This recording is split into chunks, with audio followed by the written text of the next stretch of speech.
Pessoal, eu estava vendo na videoaula passada aí que eu não cheguei a explicar nada a respeito do que é talvez o Primary Key eu falei alguma coisa, Not Null, mas eu não fiz uma geral, uma explicação mais aprofundada a respeito disso.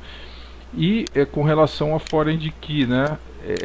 Para quem já tem conhecimento de análise de sistema, já é programador e que já conhece como é que funciona um SGBD, tá? O SGBD, por exemplo, o MySQL é um SGBD, SGBD quer dizer Sistema Gerenciador de Banco de Dados, né? Não vai ter dificuldade, né, de entender o que eu fiz, mas para aqueles que são mais iniciantes aí, aqueles que não têm tanto contato, já não vai saber do que eu estou falando, né? Foreign Key, Primary Key e etc, né? Então eu vou falar um pouquinho, eu vou pegar essa videoaula só para fazer um resumo, é lógico, não é um curso de banco de dados, mas é preparar mesmo aquela pessoa que tem menos conhecimento, né, a saber o mínimo necessário para poder fazer para poder criar a tabela, para poder definir o que é uma chave primária e assim por diante.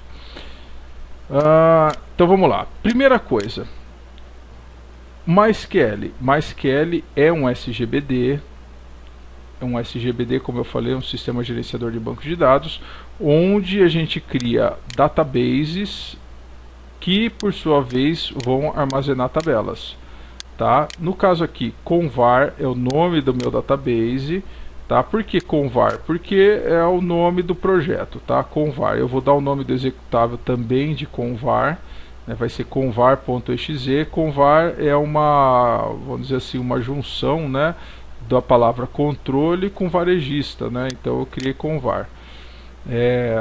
Não sei se foi o melhor nome, eu criei também assim meio rapidamente. De repente, se vocês quiserem aí tiver uma ideia melhor, né, vocês podem mudar, mas não importa. O importante é a gente entender como é que funciona na base aí.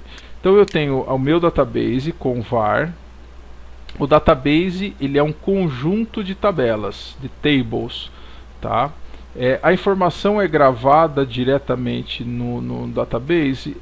Mas é particionada. É como se fosse assim: o database é a pasta principal, as tabelas são as pastinhas, tá? Intermediárias, e dentro de cada tabela a gente tem as colunas que são, né, mais detalhadas. Na verdade, as informações são gravadas nas tabelas, tá, dentro do seu esquema, né, dentro do sua ordem, do seu tipo de dados, etc. Tá, é como se fosse mesmo uma pasta ali do Explorer. A tabela, eu tenho a estrutura da tabela. Tá, o que é a estrutura? Quais são os campos? A estrutura é o conjunto de campos e seus tipos de dados juntamente com as configurações, né?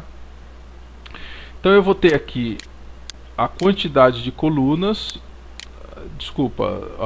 as colunas, né, que são, nesse caso aqui são 4.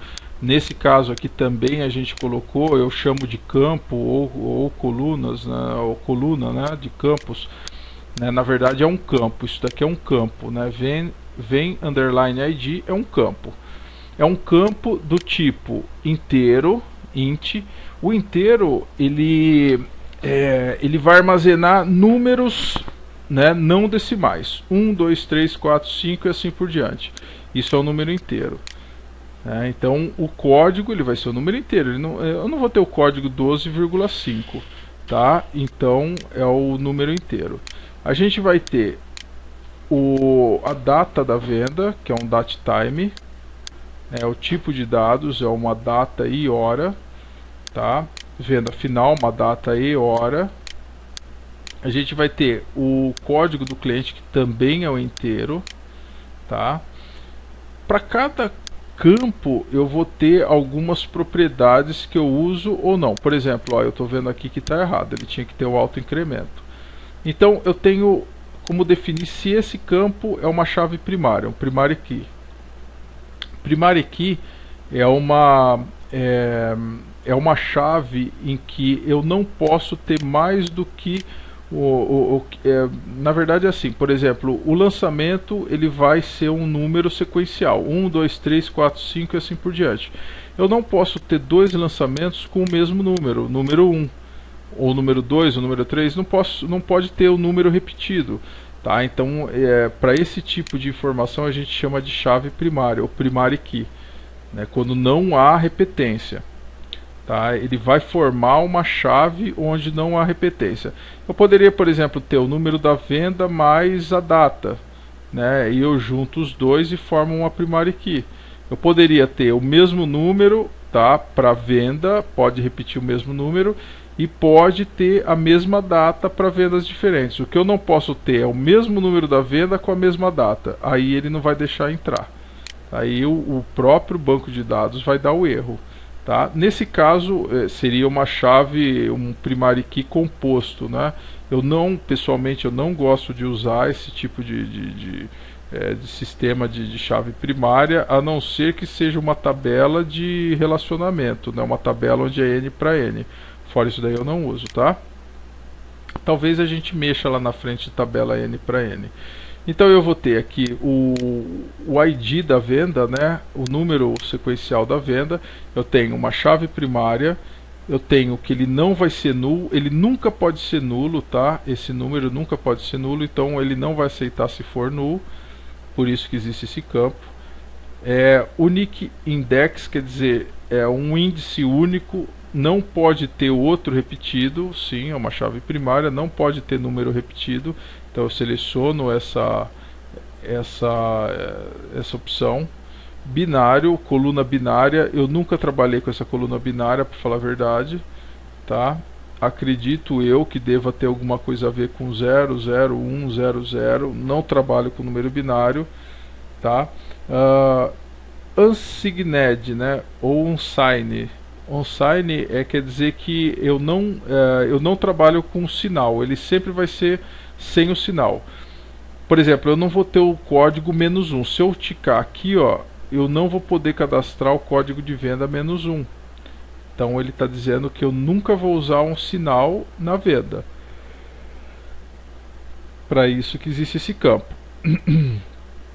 Zero fill. Zero fill ele preenche com 0, tá? Quando ele não tiver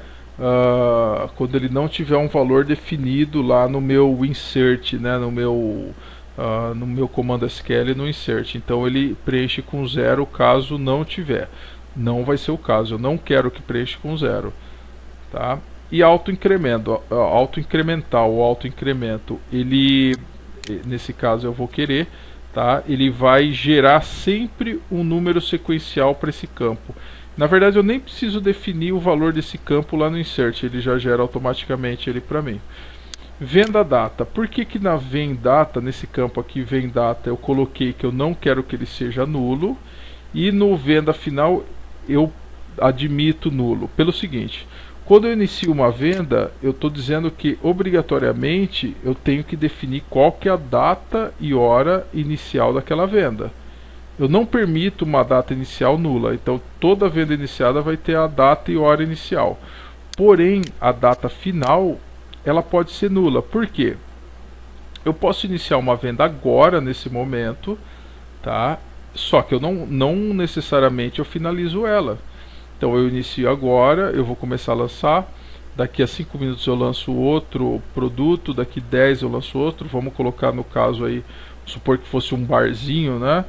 Onde a pessoa vai consumindo, então ela pediu lá uma cerveja, dali a 15 minutos pede uma porção, dali a 1 hora pede, né, mais uma bebida, um refrigerante, assim por diante. Então, quer dizer, eu iniciei a venda, porém eu ainda não vou finalizar. Essa finalização eu só vou fazer a hora que a gente fechar lá no caixa aquela venda. Aí sim essa data vai ser preenchida, a data-hora. Então eu permito que ela seja nula, porque em um determinado momento que eu vou preencher ela. CLI ID. Tá? O CLI ID é uma foreign key, uma chave estrangeira, tá? Que vai definir que essa venda pertence a um determinado cliente, tá? Por que não pode ser nulo? Porque eu nunca, em situação nenhuma, vou aceitar uma venda que não esteja relacionada a um cliente. Ok? Então por isso que eu coloco nulo. O nulo ele define isso. Se o campo pode ficar vazio em algum momento ou não, tá? Então eu vou dar um aplicar, porque eu fiz uma alteraçãozinha aqui. Então, ótimo, já está feito. Não foi detectado alterações, ok. Agora, foreign key. O que é foreign key? Foreign key é uma chave estrangeira, onde eu defino que algum campo, que eu estou aqui, defino campos, né, pode ser qualquer um deles, está relacionado com outro campo de outra tabela. Nesse caso aqui, o CliID, esse campo CliID, ele vai estar relacionado com uma tabela clientes. Eu posso aqui, desculpa, eu posso aqui já está começando a dar um pouco de sono. Eu posso aqui dar qualquer nome que eu quiser e posso dizer que esse campo ele tem que obrigatoriamente tá em algum lugar aqui em cliente. Então, para entender, eu vou fazer assim, ó, eu vou clicar em foreign key. Eu já tinha criado aqui um foreign key. Tá? Nesse caso, o que eu fiz? Ó, eu dou, esse é um padrão que eu uso. Eu uso sempre FK underline, tá? Vem, que é o prefixo da minha tabela, origem, underline, CliID, que é o nome do meu campo, tá? Aí eu estou dizendo que essa chave estrangeira vai fazer referência ao clientes. Ok? Joia, sem problema. Aí eu venho aqui na segunda parte, tá, da montagem da minha foreign key, tá? Eu vou dizer que o meu campo CliID vai referenciar a coluna CliID lá da próxima tabela, tá? Então olha só, por isso que eu uso o mesmo nome, procuro usar o mesmo nome, tá? Para eu não confundir. Mas eu estou dizendo que aqui o CliID é da minha tabela venda, tá? Ó, vem ID, vem data, vem final, CliID, tá referenciando na tabela referenciada, que é clientes, qual coluna? CliID. Eu poderia estar selecionando qualquer outra coluna, tá vendo? Aí eu tenho aqui on update, on delete. Isso quer dizer que quando eu estiver fazendo uma atualização da minha planilha, por exemplo, da minha tabela, por exemplo, eu venho aqui e altero o código do cliente. Bom, eu estou fazendo um update, não estou? Quando acontecer um update, o que acontece?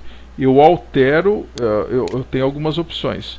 Eu posso não praticar nenhuma ação, quer dizer, se eu preencher lá, eu não venho aqui e altero, eu tenho que fazer isso via programação. Eu posso nular o campo, transformar ali nulo. Eu posso dar um cascade, que é, se eu alterar lá, em cascata, né? Automaticamente ele vem e altera em todos os campos que tiver cascade. E restrict, ele não deixa alterar, ele restringe o update, ok? Eu vou dar um cascade, por quê? Porque se eu alterar lá o código do cliente, eu quero que ele venha e altere automaticamente nas tabelas. E on delete, a mesma coisa, tá? Quando eu estiver deletando, eu quero que eu não quero praticar nenhuma ação, eu quero que ele seja setado como nulo, eu quero que ele venha em cascata e exclua também o lançamento. Vamos supor, eu cadastrei o cliente 1, fiz 10 vendas para o cliente 1. Se eu ir lá e excluir o cliente 1, tá? Em cascata, ele também exclui todas as vendas daquele cliente. Não é isso que eu quero. Eu quero que ele não faça nada. Por quê? Se eu ir lá e excluir o cliente 1, ele tiver alguma venda, ele vai me dar o erro e não vai excluir nada. Por quê? Porque daí eu trato isso lá na programação. O programa vai calcular, vai tratar isso. Então eu dou um delete. Primeiro eu deleto as vendas para depois deletar o cliente. Isso me evita que eu faço que o cliente, o usuário, né, vai lá, exclua um cliente e ele deleta todas as vendas, que não seria legal. Ou restringir, ele não deixa deletar caso tenha uma referência a um cliente aqui, tá, na tabela. Então é para isso que funciona as opções do foreign key, tá? Ele está dizendo se eu quero pular, né, essas opções na geração da SQL. Não, vamos deixar aqui, tá? Vamos deixar do jeito que está, ok? Deixa eu ver se eu tenho mais alguma coisa aqui que seria interessante também falar. Os comentários, né? Eu posso fazer um comentário aqui, tá vendo? Aqui, ó, collation. Isso daqui é o tipo de a forma, tá, que vai se comportar a tabela. Eu normalmente eu deixo o default porque eu uso o TF8 default collation, tá? Mas por exemplo, eu poderia dizer aqui, ó, para que serve isso? Quando eu cadastro um campo caractere, por exemplo, né, texto.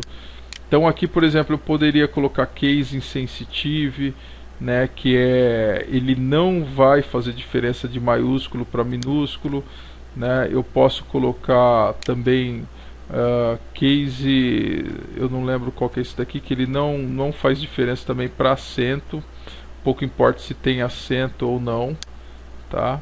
Então basicamente é para isso, tá? Para esse tipo de configuração que a gente vai usar. Pode deixar o TF8 Default Collation, não tem problema nenhum. A gente configura também o meu esquema, né? E a gente deixa tudo default, não tem problema. Deixa eu ver o que mais. Trigger eu uso pouco, eu não costumo usar trigger porque eu uso na programação, tá? Bom, pessoal, eu acho que o que eu tinha para passar a respeito de tabela, né, de banco de dados, era isso daí. A gente vai ter aqui, ó, tá vendo, ó, as informações, a gente vai ter, eu acredito que, isso daqui é a alteração da tabela, tá vendo, ó, você vem da manutenção, mas algumas coisas eu também não sei, né, é a primeira vez que eu tô, a primeira não, mas eu mexi poucas vezes nesse MySQL Workbench. É uma ferramenta free, ok? Eu vou fazer o seguinte, eu vou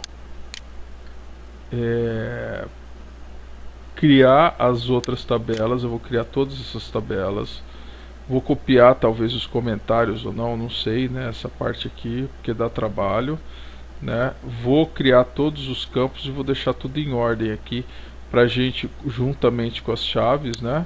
Pra gente na próxima aula já iniciar a solução e o projeto que eu tinha passado aí, que a gente vai começar a fazer, ok? Então eu vou finalizar. Por hoje também eu vou encerrar as videoaulas. Já gravei 3 videoaulas, né? Isso daí é para tentar recuperar o tempo, né? Fiquei todo esse tempo sem gravar. Então, pessoal, eu vou encerrar a videoaula por aqui. Na próxima videoaula aí a gente já inicia o nosso projeto. Até lá, tchau.